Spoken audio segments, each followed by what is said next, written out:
आज की इस वीडियो में हम एआई की मदद से जानेंगे ईरान और इजराइल के बीच की टकरार और आगे के कदमों के बारे में, ताकि हम पक्ष और विपक्ष सुन के सही फैसला कर सके। पश्चिम एशिया की राजनीति में दो ऐसे देश हैं जो कभी दोस्त नहीं रहे, ईरान और इजराइल। इनकी दुश्मनी कोई आज की नहीं, बल्कि दशकों पुरानी है। 1979 में जब ईरान में इस्लामिक क्रांति हुई, तब से इन दोनों देशों की राहें पूरी तरह अलग हो गईं। ईरान खुद को इस्लामी प्रतिरोध का अगुवा मानता है, जबकि इजराइल खुद को एकमात्र यहूदी राष्ट्र के तौर पर देखता है जिसे हर तरफ से खतरा है। ईरान फिलिस्तीनी गुट हमास और लेबनानी हिजबुल्लाह जैसे संगठनों का समर्थन करता है, जिनका सीधा टारगेट इजराइल है। दूसरी ओर इजराइल बार बार ईरान के न्यूक्लियर प्रोग्राम को दुनिया के लिए खतरा बताता है। 2024 और 2025 में तनाव अपने चरम पर पहुंच गया। इजराइल ने दमिश्क और तेहरान के पास ईरानी ठिकानों पर हमला किया, और जवाब में ईरान ने ट्रू प्रॉमिस नाम के ऑपरेशन में ड्रोन और मिसाइलों की बारिश कर दी।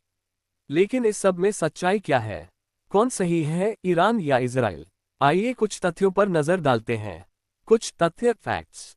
ईरान के पास अब तक 60% शुद्धता तक यूरेनियम है, जो न्यूक्लियर हथियार बनाने की दिशा में एक बड़ा कदम है। इजराइल के पास 80 जोड़ परमाणु हथियार होने का दावा है, लेकिन वह न कभी स्वीकार करता है न इनकार।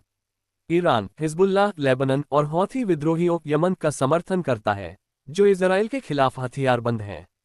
2024 में ईरान ने 300 से ज्यादा ड्रोन और मिसाइलें इजराइल की ओर दागी, जिनमें से 99% इजराइल और उसके सहयोगियों ने नष्ट कर दी।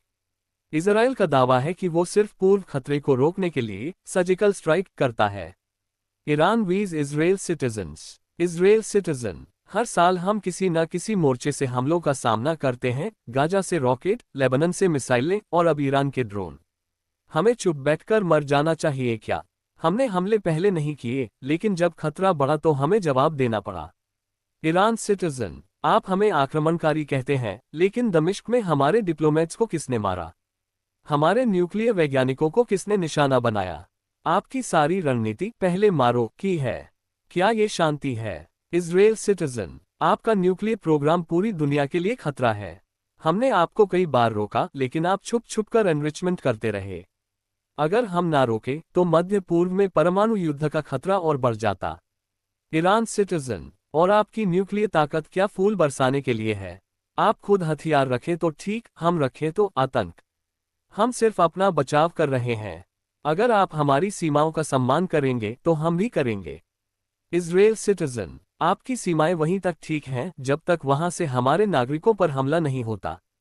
हमें अपने बच्चों की सुरक्षा करनी है। Iran citizen. और हमें भी अपनी संप्रभुता और सम्मान की रक्षा करनी है। जैसे आप हमें मिटाना चाहते हैं, वैसे ही हम भी आपको नहीं देखना चाहते। पर युद्ध किसी का हल नहीं है।